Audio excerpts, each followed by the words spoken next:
Hey, all you recovering emo kids, Amanda and Rob here at the Emo Kids Anonymous podcast. And on today's episode, we have a band out of Indianapolis. Nope. Indiana? Indianapolis. I don't remember. Yeah, Indianapolis. Okay. Hey, all you recovering emo kids, Amanda and Rob here at the Emo Kids Anonymous podcast. And on today's episode, we have Summerbruise, a band out of Indianapolis with us today. And we Indianapolis. Indianapolis. Yeah, not too far from me, 2 hours. The long-form name for the man Harrison Ford. That's true. No, I think it's Indiana. Okay, I'm sorry that I train wrecked your intro. Keep going. No, you're fine. Yeah, Summerbruise. We're very excited to talk to them. They have a new album coming out September 19th.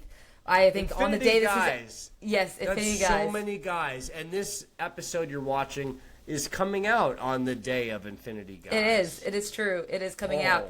And what a conversation we had. We talked about wrestling. We talked about Fall Out Boy. We talked about Motion City. We talked about fart jokes. We did. We did so many fart jokes. We did so much wrestling talk. Yes.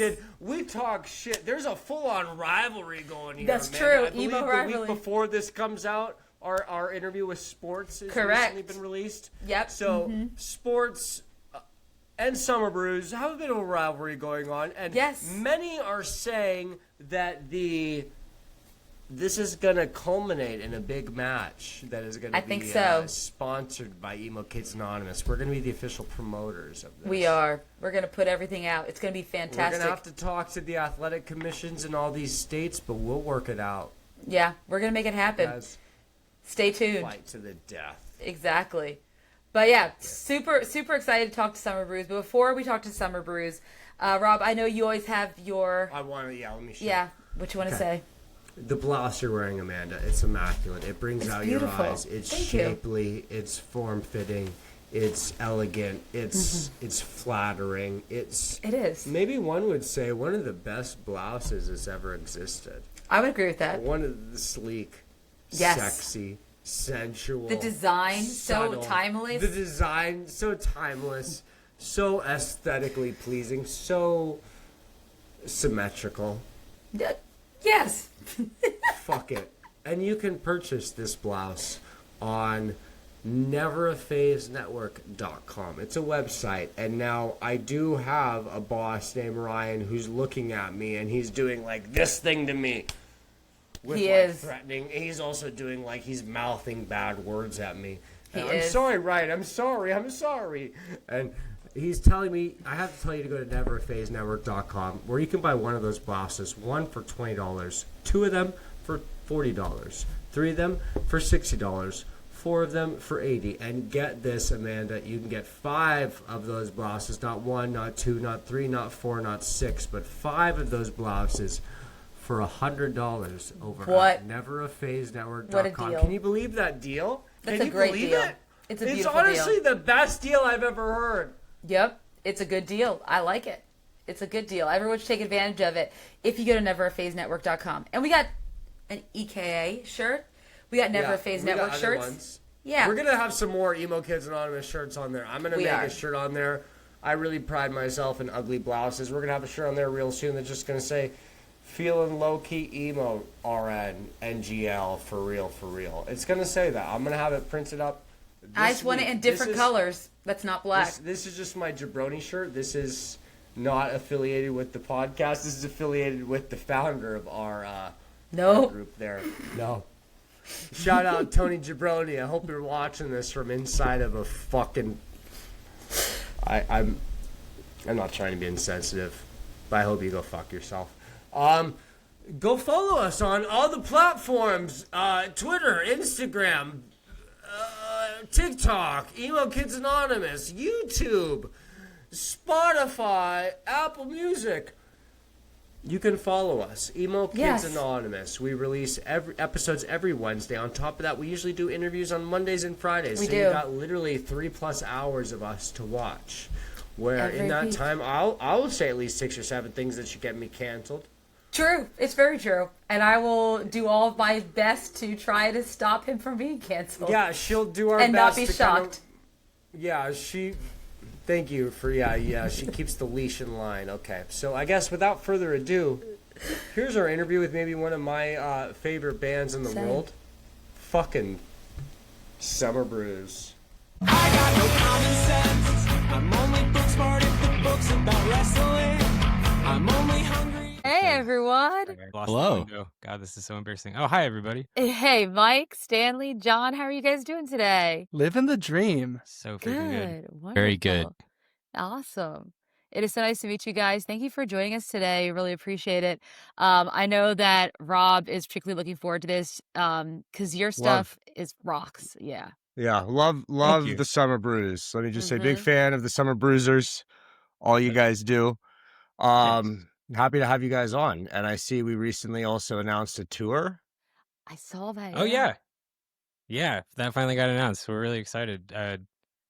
We joke with Dear Man a lot of like, oh, we should tour forever, blah, blah, blah. Like one of those bands we really could just hang out with every day if we could. So I'm really excited to tour with them again. Yeah. I'd like to state that I think the tour routing on this is bullshit. You left off the entire West Coast, okay? I personally feel attacked. You're not the only The band. entire... Rob's attacked by every band when it comes to that. Yeah, you got it kind of rough out there. I'm not going to lie. Yeah, we have everything else except for the bands I specifically want to see. Yeah, it's kind of whack. I mean, you got the bands from there that we never get, but I'm not going to pretend that's like a fair trade. Yeah. But how many times have you seen Aren't We Amphibians live? See, that's the thing. Aren't We Amphibians are from my hometown. I've never seen them yet. I was supposed to see them, I think, a couple months ago they were here. I still haven't seen them. We were talking to sports a few weeks, which, by the way, we didn't talk about sports. I hear there's a real beef going between you guys. Yeah, apparently. But we were talking about, I'm like, oh, the Kerosene Heights record of the year. He's like, the only thing coming close to it, he's like, the Aren't We Amphibians record. I'm like, oh, that's all I want now. Hell yeah. They're awesome. Well, then the point stands, even if you haven't seen them yet. I've also seen them 0 times, and I bet you're going to beat me to the first. There we go. Okay, there we go. I can at least have that. Thank you. Thank you for giving me something out here. Yeah.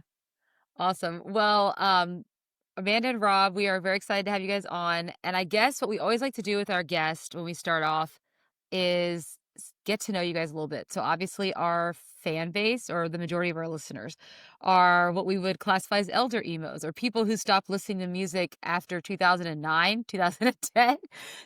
Most of the time, sometimes. But we like to, for those folks, learn a little bit more about you guys, your origin story, if you will. Your superhero origin story, or wrestling origin story, because I hear you guys are massive wrestling fans, much like Rob is. Yeah, that's gonna eat up at least 40 minutes. We can wait. Yeah.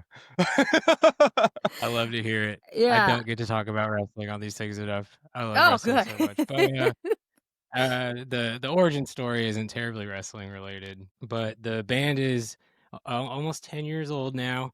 But I started writing songs around 2015. And then my friend, like childhood friend Castle, joined the band. We started the band in 2016 or so. Stanley joined in 2019. John had filled in in between Castle and Stanley period here and there, and then officially joined on bass. We were a 2-piece to start. That's like now I'm all over the place, but our roots are as a 2-piece band. And then in 2020 or so, as we were writing the View Never Changes, is when John and Cora joined, and we recorded a bunch of shit that we needed more than 2 people to play, and kind of like moved on from that phase. But then still did a whole bunch of shows and tours and stuff as a 2-piece after that. But now we're definitely done. The new shit is like not happening. Like, we pulled off like Brain Chowder and Spaghetti. Like we were able to tour on the View Never Changes as a 2-piece, but so now as of 2023, I think is when Mitch joined. There's 5 of us.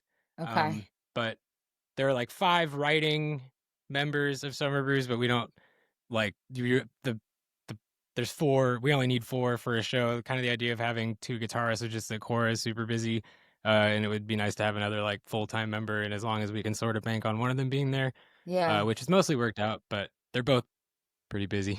Yeah. Yeah, right. I can imagine. A little booked up.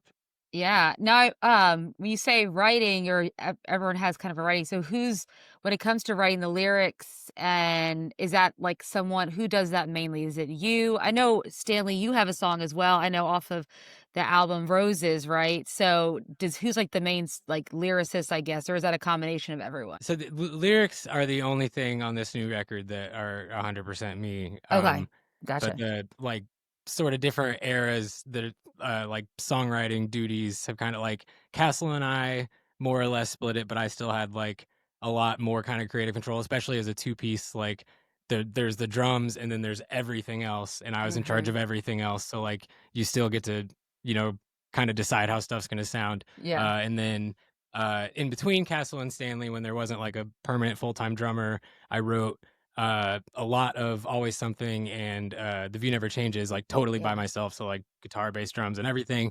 But then this new record, I wrote the lyrics, and then a lot of like most of the songs, except for a few, started with some sort of like riff that I came up with as like a seed idea, and then the band would take that and turn it into a song or something like that. But outside of that, I wrote nothing besides words.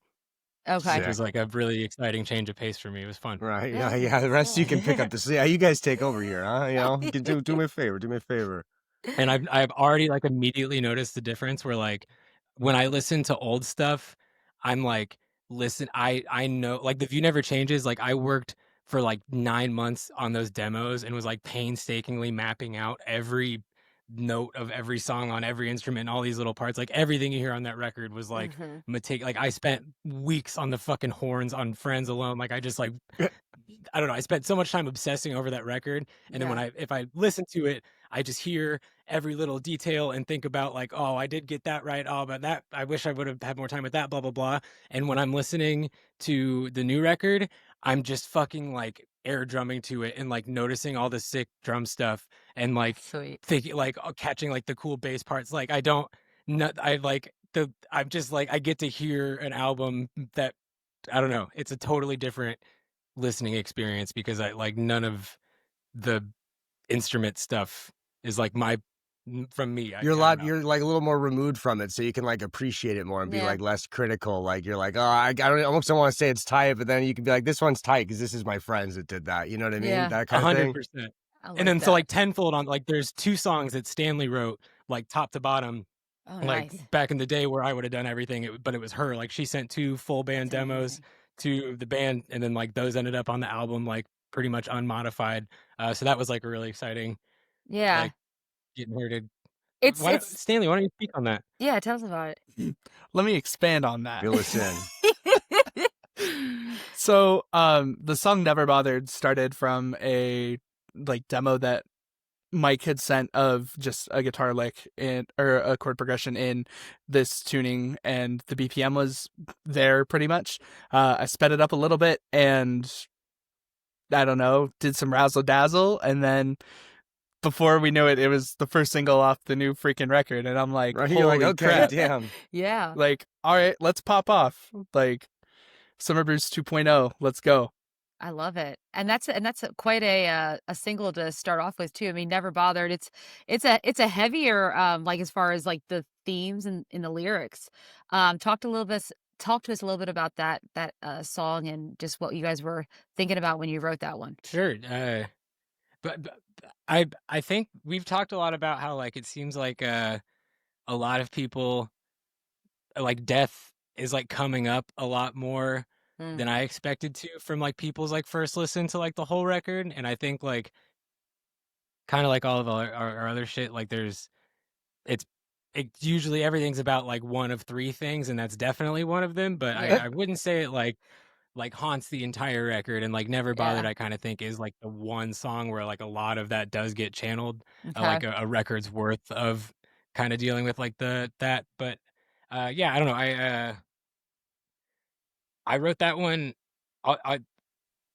Some of those lyrics, like my general songwriting process is like if I think of like one little thing that I think is good, I just like save that into like this big giant note on my phone, and then if it's like time to write, I'll like pick out one of those that I'm like excited about thinking about more, and then just try to come up with more or whatever. But it was like way more fun to do that with songs that other people wrote. Like it came way faster and just didn't like I think when I'm writing guitar parts, like I don't know what parts of my brain are doing what things differently, but when the band just hands me a song, then I'm just getting to like slap words on top of it. It's just like it comes way more naturally. And it was, I don't know, I just Stanley sent me that like finished demo, and I put it in GarageBand, and I took the guitar by itself before the dog thing and stretched it out like this much so I'd have more time to make it sound like that Killer song.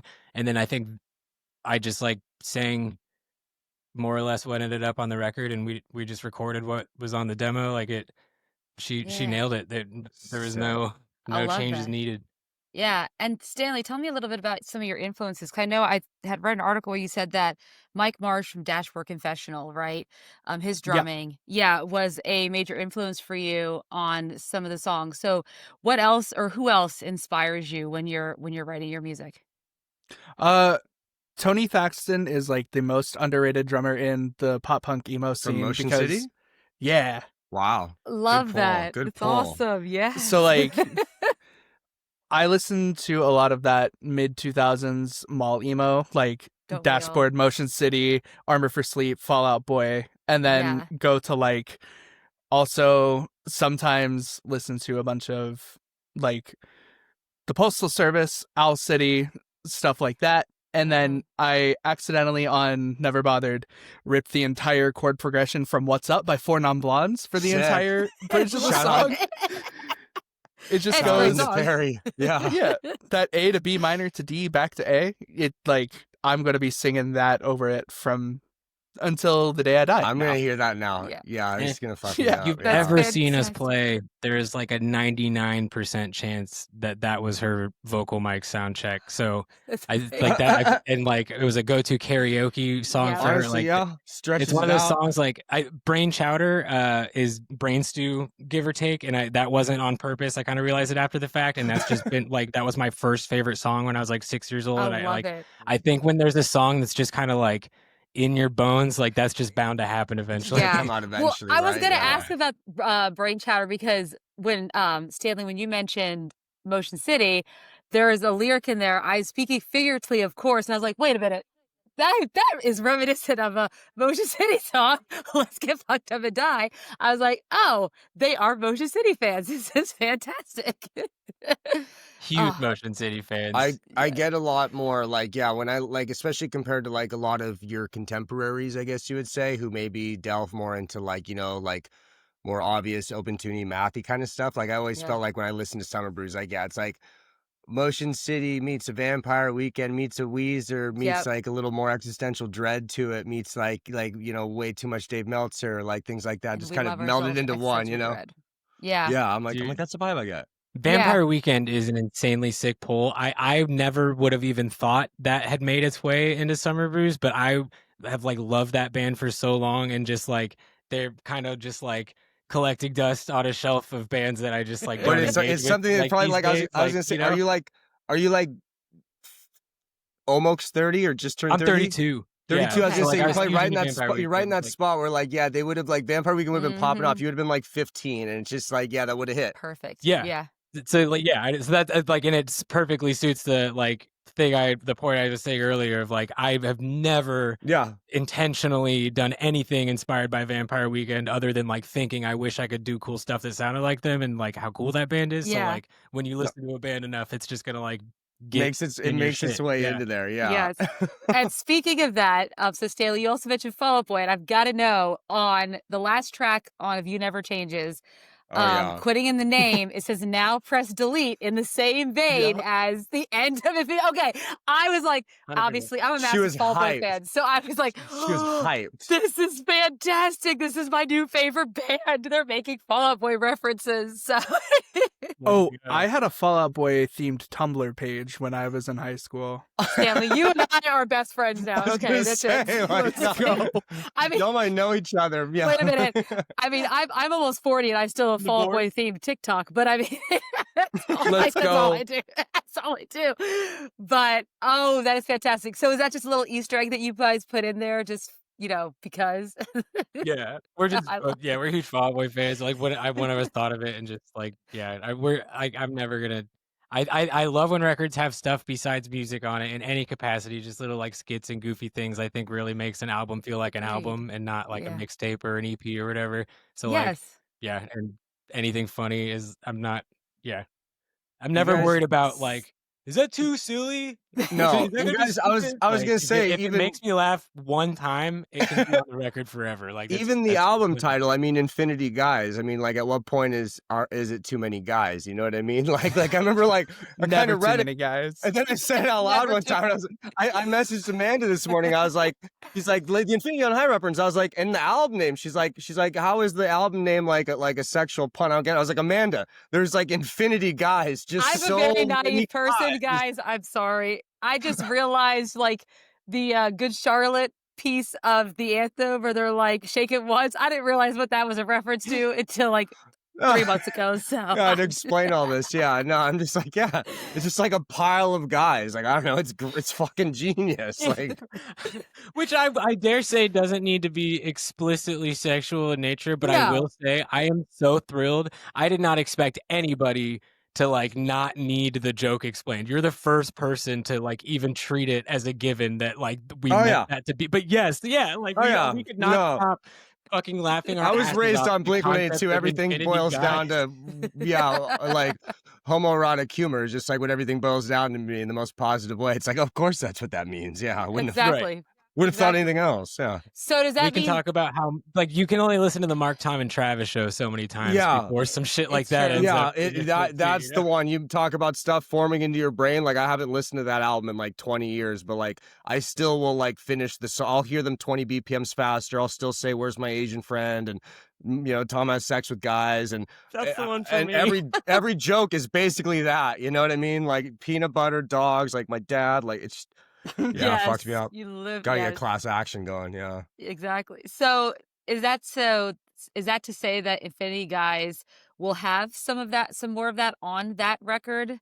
Like little Easter eggs and little jokes and little things like that to kind of make it a full, like as you described with the skits and things like that. Are we expecting some of that on Infinity Guys? Honestly, or- no. Okay. One of the songs has like a musical outro, but Oh, like nice. we talked a big game. I had a lot of ideas about like skits and these little like sound effect. Like there's this Frank Ocean record with like the car doors and the turn signals Yep. and like the key jingling. I'm just so obsessed with all that shit. And like I had all these ideas about that, and then we finished all the music stuff and with 45 minutes to spare, so we didn't quite get there. Yeah. But we're happy with the songs, and it's Yeah, that's what that's something matters. for next time. Exactly. Yeah. None of those ideas have to go to waste. They can just go back in the vault. Exactly. There's always another record, right? I know we got some wicked jaw harp, I believe, on the new single, Man, I Feel Like a Dumbass, which legit, like, the jaw harp kind of brings that song together. I'm not going to lie to you. Do we have any other miscellaneous type instruments and like that we popping up? We misplaced the automaton. I think Nick tweeted about this. There is a microwave beep in Man, I Feel Like a Dumbass. Oh, now I got to go back and find this. This Yeah. is like cinematic universe shit. Is there anything else? Oh, Melody, Nick's baby daughter, got a quick little vocal feature on the cool. second track. Sick. Okay. Can you guys think of anything else? What do you mean, guys? There's a shaker built out of an Easter egg filled with crushed up nerds candy. Hell yeah. It's pretty swag. That's That's pretty awesome. sick. That Did you do is this freaking awesome. Because you guys did Man, I Feel Like a Dumbass. Did you do that with Mitch, or did you do that with Nick as well? Did Nick do the whole record? Yeah, Nick did the whole record. I got a lot of footage of producer Mitch doing that as like a gimmick, but that was like a 15-minute lark. He didn't really like. Oh, it was work a on the solid song. gimmick. I bit into it. I was like, "Yo, we got Saturdays at your place in a couple weeks." I didn't realize Mitch was like a multi-hyphenate mystery man, like on his DIY Rick Rubin shit. I didn't know. That's my dream. I've said so many times in the van that I want to be the DIY Rick Rubin. Anybody listening to this, pay me $40 Hire a day him. and feed Yeah. me, and I'll just sit Yeah, around we'll and, like, start plugging that. Yes. I'll just. I Like, think I have good ideas. hey, there we go. Our We kind of mentioned that earlier, but obviously there's a famed band who now hails from Green Bay, Wisconsin, originally from Boston, by the name of Sports, all lowercase with the period at the end. They've been talking a lot of shit about you guys, Summerbruise. Do you have anything you want to say to these guys? I believe we're trying to organize a celebrity emo fight night type thing that Emo Kids Anonymous is an official sponsor on. Y'all get shirts look like this. Let me tell you something, brother. Here's your chance to cut a promo, bro. You've been waiting. I don't know. I'm kind of scared. They're kind of OGs, and then they kind of just started this bit, and I don't really know them that well. We You're like, I'm kind of a pretty long time after that about Magic the Gathering and stuff. It seemed really nice. I know. Immediately, I posted we're stealing the idea, and then they said the thing about the beef, and then before I even had time to see that tweet, I also had a DM from them with the link to where to buy the playmats, and then like a different website, like don't get them from here. There's like No, so, I'll put them on black. You fucking they're fake asses. They talk a big game on Twitter, but they're actually so nice. Fucking lame. Sick. $29.99. Call your local cable provider. There we go. Yes, sir. Speaking of, I can't avoid it much longer, Mike. You can't. I tried, obviously. So we do a re-record. We do a re-record on Bummer Vacation. We redo it. Bash of the Beach changes from a 96 to a 98. What's the reason for the change, and what is your personal favorite WCW pay-per-view event? Okay, second answer is embarrassing. I'm just gonna rip the Band-Aid off. I don't know if I've ever watched one in full, honestly. Oh, wow. I was gonna say, I feel like you're like a little too because I would have been like the very end of WCW. I was gonna say, damn. Yeah, I had just started watching in like 2000, 2001, and I got into WWF as a kid, and like before I would have had any time to even realize there was a second TV channel with wrestling on it. Yeah, it was gone. And then obviously I've had 30 years to go back and watch whatever else. Like I do the same thing with albums and bands and songs. Like I'm definitely I don't go back and watch entire shows as much as I'll like go watch random matches here and there or whatever. Anyway, the first question though, it was always supposed to be 96. Somewhere at some critical point, I just accidentally typed 98, and then it ended up like that, and it was like easier to roll with it than try to fix it. But then Better Vacation was finally my chance to right that decade's old wrong. You're like, this had to be fixed. 98. I was actually at Bash of the Beach 98. It was 90, oh my God. In San Diego. It was Karl Malone and DDP versus Dennis Rodman, Hollywood Hogan. Oh like I got like Rey Mysterio versus Jericho on like the lower card. Like it was a stacked show. I had reds. I had to find the picture. I had the Sting face paint on with like literally we literally bite the NWO gimmick on our shirts. I had like the Wolfpack one. But I was at that one, so I thought you were shot out that one. Then I'm like, he had to have meant 96. I gotta grab this hat. Give me 1 second. Go. There we go. Oh, good. Now I can Who's actually that man behind you? That's what I was trying to figure out. Who is this background? That looks like Robbie Williams outside the liquor store. It's not Robbie Williams. Who is your background, Mike? Because it's bothering me. That's the guy from Trapped. Oh my God! Fuck Christopher it. Taylor Brown. My uncle worked for Turner in the night. I probably got to turn this shit off to show you the hat. I'm glad someone brought it up so I can finally fucking kill this gimmick. How do I even do that? It's a solid gimmick. I was gonna just let it play out to the very end of this interview and be like, all right, now I got it out. He's right behind you. Yeah, he's just right behind the whole time. He's literally so headstrong menacing. enough to take on all of us, quite literally. I thought he was a vampire. He looks like Yeah, a vampire. I thought it was some True Blood shit I just hadn't seen on television, maybe. Or like a bad character My from Blade. uncle worked for wolf Turner in the back 90s. That's a And I never classic wear one it too. 'cause I You don't can really see that fit, and I'm scared fade. of losing it. But this yeah. fucking hat is old as hell. Wow. I think Beautiful. Rob might be a little jealous. No, I am. No, legitimately. When Man I Feel Like a Dumbass drop and you had the like I'm only book smart when the book's about wrestling, like I literally was like, what the fuck? Like that is my same thing. That is my weird hyperfixation as well. Like I could tell you all about wrestling. I don't know how like life skills work or math or taxes, but like I could tell you about the Attitude Era. And we can go through. You want to talk about the Indies? Like I got that down. Does this John? I see you sitting there with a hat that says helmet. It confuses me as well. Do you find the van rides and the touring, is it difficult with Mike at times? Does he start hyperfixating on wrestling or does he mask it well? No, I would say when when he's watching wrestling in the van, he's usually wearing headphones. Nice. So Respectful. he doesn't bombard us with I mean, I enjoy it, but I wouldn't say I am nowhere near the level of fan that Mike. I have a very dedicated group chat of like a couple of my best like real life outside of music stuff friends that are all into wrestling as well. So it's pretty like I have a pretty reliable dump for you have a that, place like to if go I'm with like worked up about something wrestling related. Yeah, I've got people. Before I let it move away from wrestling, real quick, what's your personal Mount Rushmore of wrestlers? I've asked Mount Rushmore about many things on this show, never wrestling, so I gotta Never came up. I'm just gonna do like my top 4 favorites and not like your who favorites. I think Yeah, is the best, no. Your personal. Sure. Yeah, because otherwise we're gonna get the weirdos in here. Yeah. Sami Zayn, Hell yeah. Kurt Angle, The GOAT.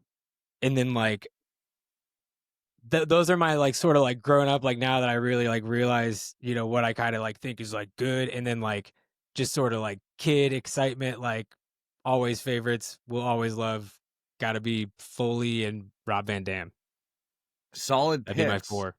On the subject of Foley, I will say the very first show I ever played with Summerbruise, we did a cover set, a modern baseball cover set at a Halloween show, and it was a 3-piece, and we all dressed up as the 3 faces. Which one were you? Who got Dude Love? I was Dude Love. You got Dude Love? Sick. Yeah, I was Dude. I'll have to find a picture, but Mike made me dress up as Dude Love. The very first, that was my requirement to play in Summerbruise. You took Cactus because you didn't want the mask? Well, so I was Cactus Jack, and I used to do the vest, like I have the red flannel vest, and I just wear it for Summerbruise shows all the time, and I have a Cactus Jack shirt that I got signed by him. I got it like a thing, so like I already literally owned the outfit and just wore it on not Halloween times.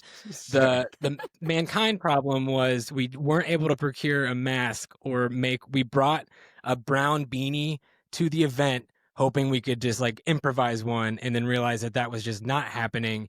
And then we tried to pivot to brown makeup, which we promptly washed off. You realize that's probably not a good idea. We were like, no. Yeah, you're like, oh shit. No. Did it in one room. It's Foley face. It's Foley face. It's a different thing. But normal people, other people will not get that. Yeah.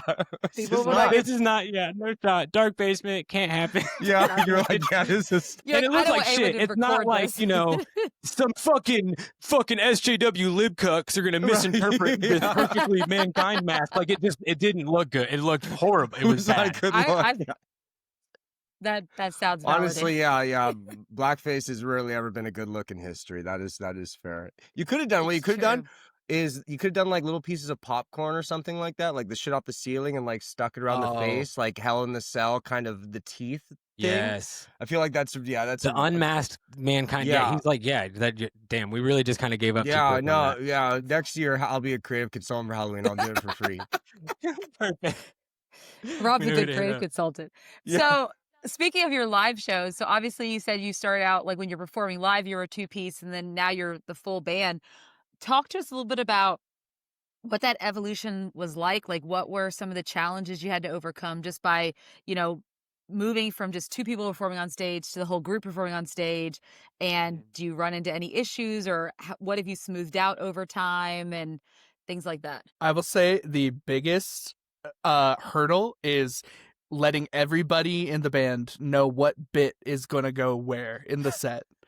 Bit, okay. Yeah, explain that. I didn't think of that. We got planned out spots. Here we go. Yeah. With Stanley and I, like when there's only 2 people, it's there's you, and then there's the entire rest of the band, and the entire rest of the band is one person. So like it would be so easy for me and Stanley to just like improvise goofy shit and like catch each other up, or like know that like I don't know. I didn't. We do. There's a Stanley, is that kind of what you were? Exactly. Like you got to communicate more about what kind of goofs you're gonna pop off. And my voice did not just crack then. Mine does all the time. Wait, so does it thing do with the fart pedal that you guys made a comment we've heard about the on fart pedal, that tweet about Anthony Fantano? Like, just curious. Explain. Yeah, the fart pedal's real. Okay. Stanley's brother donated that to the band. The way you you let a museum have stuff, it still belongs to him, but put it to good use. Yeah, like a museum. Yeah, so I was thinking as well. My brother's basically Indiana Jones. Pretty much. Oh, really? He stole the fart pedal from a museum. or an ancient temple. Was it That's Ripley's Indiana Believe It or Jones puts Not? his stuff, right? Like that kind of museum. Oh, so you guys have some bits and stuff on stage. And is that something that we can expect from the future Summerbruise live shows as well? Just a lot of fun gimmicks and interaction and stuff like that. The very original Summerbruise, the superhero or like the comic book origin story, like what you would actually be like chapter 0 is the summer after I got dumped by my high school and college girlfriend. I was like 22 or 23, and I was very sad about it and listening to lots of modern baseball. Sounds about and right. I had played guitar a little bit in high school, but I'd never written a song in my entire life, and I didn't even consider that I could because I didn't think I could sing because I hadn't. But I was drunk and I was out with my friend, and I was chain smoking cigarettes, which is not something I had ever really done up to that point. So I was like, I'm like doing this to like spite my ex-girlfriend. Like, it's too bad she didn't hate broccoli, because then I'd be doing something healthy. And I was like, that's kind of fun. I wrote that down as a note in my phone. And I was like, maybe I should try stand up. And then the next day I was looking at it and I was like, this is nothing. Maybe this isn't I'm not going to be a stand-up comedian based on one joke I thought of when I was drunk about broccoli. But that's pretty good. That iPhone note became, well, at least I'm not vaping, which became the first Summerbruise song. And here we are. I was like, yeah.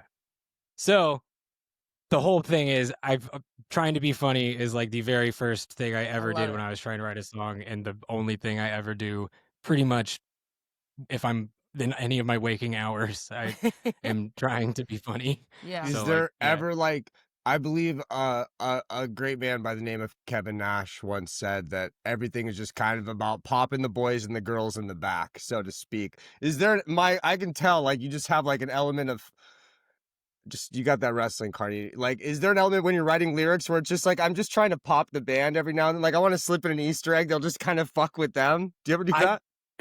I hate that popping the boys sounds so insane to people that don't understand it. I know exactly. I'm so glad I'm in a safe space where I could just like say this and not have to explain a bunch of lore. Yes, I live to pop the boys. Like that is like exactly like that. My target audience is the boys. My primary objective is popping them. Like it's for sure. Like I'm happy to say something on stage that I know will make me look stupid, will get between 0 and 1 laughs from the audience, but like John and Stanley was very, very funny. Like for sure. We used to when I was in a band, we'd play. It was like a running thing every show where it was like, what can I say that will get like negative response that might clear the room out? Like one time, I don't know if you ever seen Trailer Park Boys. There's a whole spot on the Trailer Park Boys special where it's like Ricky can think Santa and God are the same guy, and it was right before Christmas, and I was like, oh, the big guy upstairs, and like Santa, God.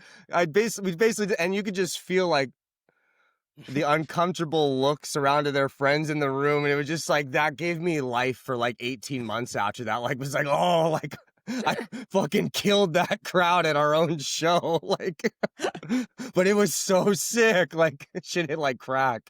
It's beautiful. So, so I know that the tour you guys are going to be going on with Dear Marianne, it's called the Fake Emo Fight Night, and you guys refer to yourselves as Fake Emo. So tell me a little bit about that idea. Why call yourselves Fake Emo? What's the situation there? Are we getting ahead of it? Yeah, are we getting ahead of the curve? Are we getting ahead so Scott's Records can't say anything? Shout out Scott's Records. With Scott's Records, are we getting some sort of scoop here? Oh, Scott's Records. He officially endorses us. He's the primary gatekeeper in the world of emo. He will determine if your band is emo or not emo, and I mean that. He is elder. Yeah, he's an elder. Yeah, he's an ancient. Yeah. I'll respect. Did not say that. I'll say it. Okay. I honestly think I hope he doesn't think we're real emo, because it would kind of fuck up our gimmick. I think it would help our case if the arbiter of real emo is like, yeah, no, this is fake emo, because like the whole point is that like I think there's this other world of emo bands that don't care about not being real emo, but all anyone wants to talk about is how they're not really. I mean, that's not true. I'm making up a guy to be mad at, but just like the sort of That's the general internet, baby. annoying conversation around like this band isn't real emo, and like I don't think any band has ever had their feelings hurt by that, or like No, right? Yeah, no. So and yeah, the fans have though. I've made tens of dollars off of fans getting upset about it. But yeah, no, the bands on TikTok. Honestly, we talked about it recently, where it's like bands didn't even really consider themselves emo for a good 20 years there. You wouldn't even really say that for a while, right? You know? Yeah, other than bands who don't want to be called emo at all, right? Yeah, exactly. You'd be like, oh, we're a rock band, we're post-hardcore, we're this, we're that. Yeah, you'd use any other fucking phrase you could. Alternative rock. Stanley and I have talked about how I usually don't hesitate to make fun of any band that is clearly an emo or a pop punk band that says we're a rock and roll band. Yeah, we're just an American rock and roll band. Like, here comes a rock record. Yeah. 92.7. You're right. I believe Gerard Way said that before a long time ago. So I think like if I could lean into the like, I'm not scared of you calling us an emo band because I don't care what you call us. And like we get called an emo band a lot. Like the DIY emo is like way more of like a loose network of bands that play shows together than it is like a sonic identity or whatever. And so like I'm fine with people calling us emo, but I also know that there's this like real emo, fake emo debate, blah blah blah. So like I think like taking it one step past that and like self-identifying as like fake emo is just like I think an extra step of just like shitting on the concept. It's also, I was gonna say, it's also good heel work. It's great heel work. Like if somebody like really wants to have the conversation of like is Summerbruise emo or not, like you know how much I care about that conversation by like the t-shirt that like says fake emo on it. Like we're fake emo. I want one of those t-shirts. Yeah, that's great. We did the man overboard defend fake emo, but it's got the minion fart gun on it. Sick. We'll get you one. Yeah, that sounds fantastic. I'd wear it all the time. That's amazing. As a lover of bands that a lot of people say aren't emo, so yeah. yeah. There's a lot of gatekeeping happens here. I will happily help feed into the narrative that there is a full-on Summerbruise sports rivalry. And that Summerbruise is a fake emo band. We can do that. We'll get Scott Records to endorse that. Sports is a real emo band, right? Is that pretty much Sports is real emo? Sports is really we can make that the narrative for the Rumble. Yeah, I think this is a good. Yeah, they're defending the real emo, and here you are, the fake emo imposters. Yeah, you guys, really gonna have to work a heel angle. I'm working on booking Lambo right now, so like it's gonna be a big outdoor venue. Yeah, big show. What is this? Hope we can sell some tickets. Oh, the sports and Summerbruise fight? Is that what you're trying to say? What's the athletic commission like there? Do I have to get trained before I can? No, you're good. You're good. They don't check nothing. We're good. We can gig. We can do everything like that. Fair game. Pile drivers are fair. You can do whatever you want in Wisconsin. They don't have laws there, I hear. Although I will say, if you guys show up full band, you have an advantage there. I mean, there's really only fucking like 3 of them, really. That's true. Wait, what? What are you talking about? What am I signing up for? Oh, you're doing a full on. I thought you meant I have this party at my house where 3 guys come over and wrestle. So if you came over, you'd have an advantage. There's only 3 of them. You don't have to in your underwear, but I prefer get oiled up. Just gonna grapple a little. It's gonna be 3 on 4 to 5, depending on how many of y'all show up that day. We'll see. I've already started selling tickets. Okay, Mike. Like the card is subject to change. You can't change it that much on me, please. Jesus. Our insurance companies are satisfied over here, for fuck's sakes. Yeah. Hey, I already put the deposit on the venue. Yeah, I already laid out the deposit. It's under Amanda's name. Please. Yeah, please. I get roped into things I never know. Yeah. Sorry, I don't feel good about podcast. it. I'm just kidding. They wouldn't do it on my credit wouldn't pass fucking line to book. Yeah, a hall even. Yeah. Oh man. So how does it feel to go from doing this cool little project that probably feels this small little thing, you're just doing a couple of y'all to, nowadays we're doing it on one of the premier punk rock labels in music, doing records with Nick Starantino, who I'd say is one of the premier guys in the scene. You guys have kind of like elevated your game the past few years. Yeah. Is there ever a moment of like, I guess they call it imposter syndrome that kicks in, or are we just kind of along for the ride and enjoying it? Honestly, not. It hasn't been a huge...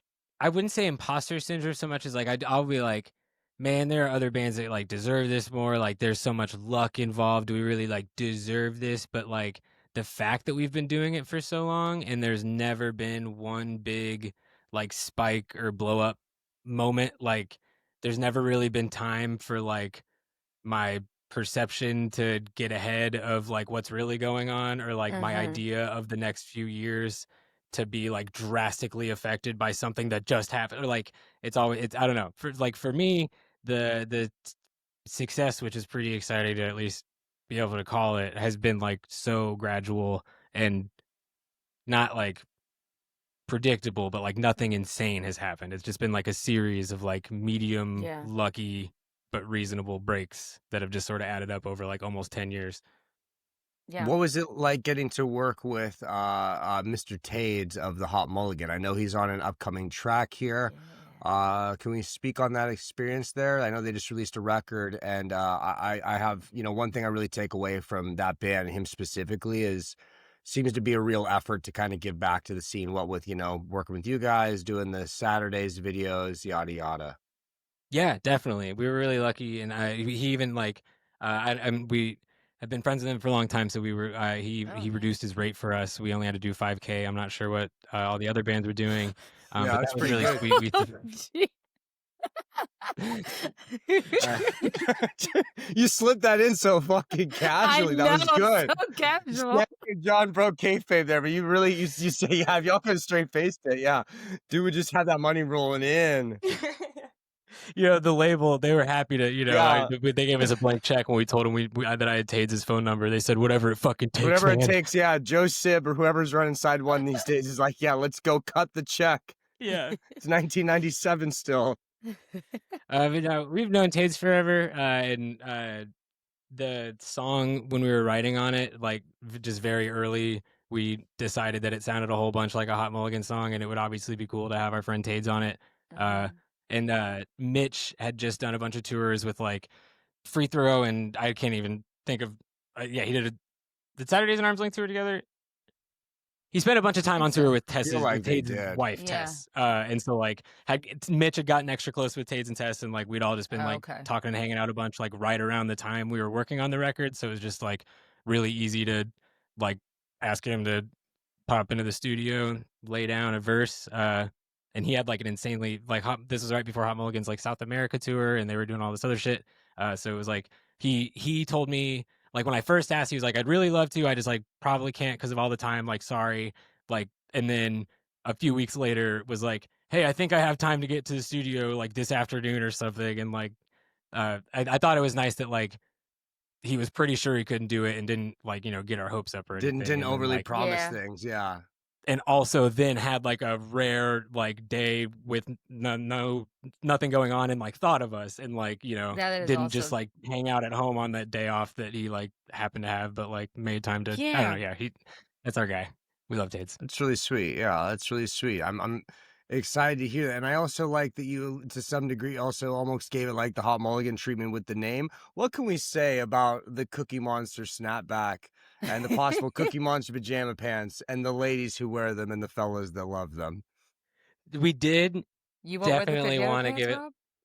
What? No, these are major red flags. Yeah. It's another good call on your part. Like something I would like waiting for people to. Is it really Cookie Monster pajama pants? Really are kind of the clothing item we meant to evoke. It's sort of like a intentional Mandela thing where like I thought Cookie Monster snapback had this really nice kind of like cellar door. It flows, but like, also there was the snapback. Like the snapback did have a moment. You had one? Oh, John, that's a major red flag. Yeah. Primarily fitted. Not to like, bury our own shit. But yeah, the point being, but like the song is about a kid, and it's about like a modern fifth grader and the kids are not wearing Cookie Monster snapbacks anymore. But we just like, that was just a funny song title we had forever, and I thought it was close enough because it's at least about like a school child. Yeah, it's interesting. I love that. I love that a lot. I have a serious question here really quick. I'm sorry, Amanda, to jump in. Mike. No, go ahead. I believe you folks need to answer. I've heard this, a gentleman named Josh from the website formerly known as Twitter. Can you explain the PFI, the Philly fart incident? What is this? What is this? What is this clogging up our mentions here? What did you do? What did you fucking do? So, were either of you two there for that? No. Was that at Phil Fest? Oh, I was there. Yeah. That was when Josh filled in for me. Oh, that would have explained why. Okay, so just standing around in a big circle with a bunch of people, doing what people do in circles on sidewalks, and I had to fart, and I knew it was going to be like a big, loud, crazy one. So I loudly and to be funny and draw attention to myself because of my big fart I'm about to do to pop the boys, as it were. I'm like, oh, just excuse me for a second, guys. And I take, the fucking trap back. I was going to get me again. You got trapped. I take this many steps back, and then I bend over like this and do a really, really loud fart. And then I hear, oh, that's nice, from a woman who's getting something out of her car, and her fucking head is like maybe 36 inches from my ass. And I felt so bad. I apologize. I was the most embarrassing, mortifying, like Mount Rushmore of humiliating. I'm out of control. I need to change my ways. Rock bottom kind of fucking moments. It was your moment at that point. You're like, it's time. We had a band on recently that talked about Palestine and the Middle East and the issues they were having, and they asked us, they're like, "Is this the most mature conversation you've had on the show?" Yes. I was like, "Yes, by a mile." I'm happy. This is more in line with what this program is really about. This is more my speed. Thank you, Mike. I'm more of a throw that in at the end and talk about farts the rest of the kind of guy. At least you learned to really look at your surroundings before you let it out. So yes, I will every time until I die. That's a good idea. Oh my gosh! And that was in Philadelphia. It sure was. Where in Philly? Where in Philly? Is it Yuki Club? I'm not positive. Oh, okay. What part of Philly that would be? Okay. The worst city. Rob, it's not the worst city. Calm down. It's the worst. Yeah. I know what part. Philly. I Shout do out Elephant too. Jake. Stream Elephant Jake. Do we have a favorite song off the new record that hasn't been released yet? Like not one of the singles, something else on there that maybe you're really excited for the people to hear? The one I'm most excited for people to hear, I can't say it's my favorite because it's like the exact thing we were talking about with listening to it differently. But the only song on this record that I wrote a lot of is "What Do You Mean, Guys?" the second track, and I think that's the one that I'm most excited. I think it's sounds the most like Summerbruise, but just better. If you like Summerbruise for everything, I think our old shit kind of was. This is just the peak old Summerbruise, I think. So I'm just really excited for that one. But I think my favorite is Never Bothered, I guess. So that's cheating because it's already out. Well, you can't help it. You're supposed to say one of the new ones so the people stream it. Yeah. Yeah. What about you guys, John and Stanley? What about you? Do you have a favorite? John, I'm picking Sad Gimmick, the second to last track. It's the well, you've already heard it, so you know, but it's like a quieter, chiller song that I have described it as the song that people are gonna have to park their car and restart to listen to listen to correctly and stare off into the void to really feel like they're taking it in correctly. But the lyrical content is pretty similar to previous Summerbruise stuff, but just about feeling bad and recognizing you're feeling bad and it's your fault, you're feeling bad, and you're the only person that can fix it. So, and I'm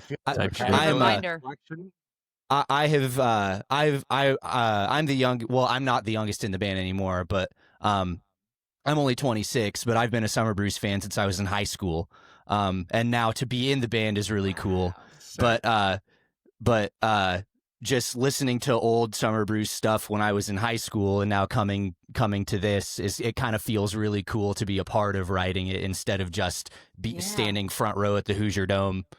But yeah, Sad Gimmick is definitely going to be my favorite one next to Cookie Monster Snapback. But Sad Gimmick is probably going to be my favorite one off the record for a while. Nice.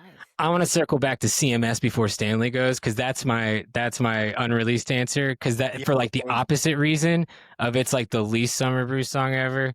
It's the first in our like 40 something now song discography song that isn't about me. Like it's just the very first song that is just completely removed from my own personal life. Like I've just never broken out of that box before lyrically. So that was like, I'm really excited about that. And it sounds like a fucking crazy Hot Mulligan song. Like there's this little like metalcore chuggy bit in it. Like it's just an insane piece of fucking work. And I'm excited that it's a Summerbruise song. Like it's pretty great. If you showed that to me in 2016, like just me and Castle at my mom's house writing Bummer Vacation, I'd be like, damn, okay.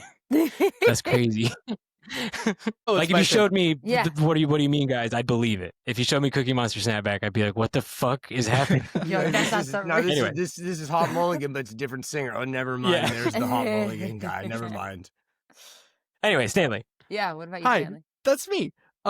Right now my top 2 tracks on the record are Rapture Tracks Part 4, Shout Out Equipment, and shout out only downstroking the palm mutes on the electric guitar. Just only downstrokes. It's so sick. It sounds great. Pop punk. Let's freaking go. Can I cuss? That's so you can say all the curse words you want, just like no like slurs or anything, obviously. Fuck yeah. That's why we didn't tell Cora about this. Yeah. And then also sad gimmick, because I want to imagine the 5th grader from Cookie Monster Snapback listening to it on the bus home from school when it's raining out and just head on the window and like reflecting on everything. And then that baby's name was Albert Einstein. I could see it. I see it. Yeah, I see it as well. R.I.P. Albert Einstein. You would have loved Summerbruise. Yeah, rest in peace. Yeah, man. Rest in peace. Yeah, no, yeah. We're a real intellectual band. You're such a genius, you.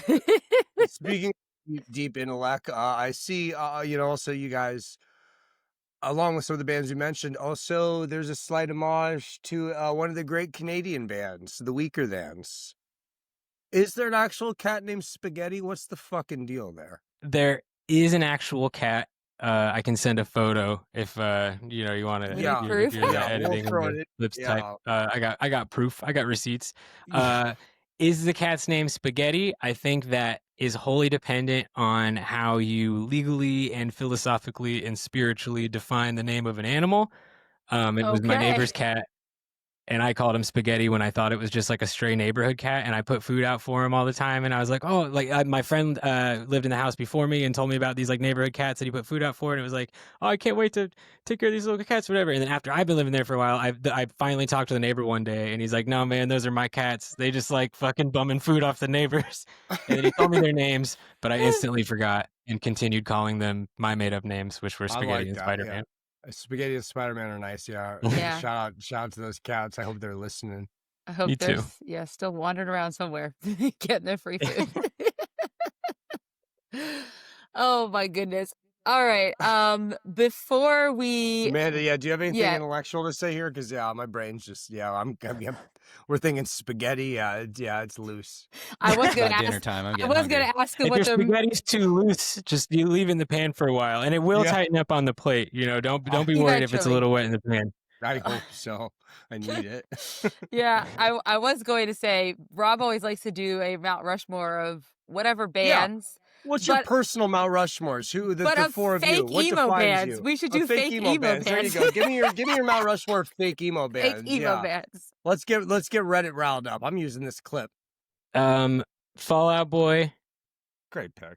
I'm not Motion Cities. If this was just regular Mount Rushmore, Motion City would certainly be in the conversation. But I don't think I think if they're like pop punk or maybe like fake pop punk, but I don't think like no one really included them in the like emo conversation enough for that. Like indie rock or indie this or that. I don't know. Yeah. It's just Justin Courtney P. Does anyone have their 4 off rip? Fall Out Boy is my only easy. Oh, Modern Baseball for me. Miranda Cosgrove, easy, done.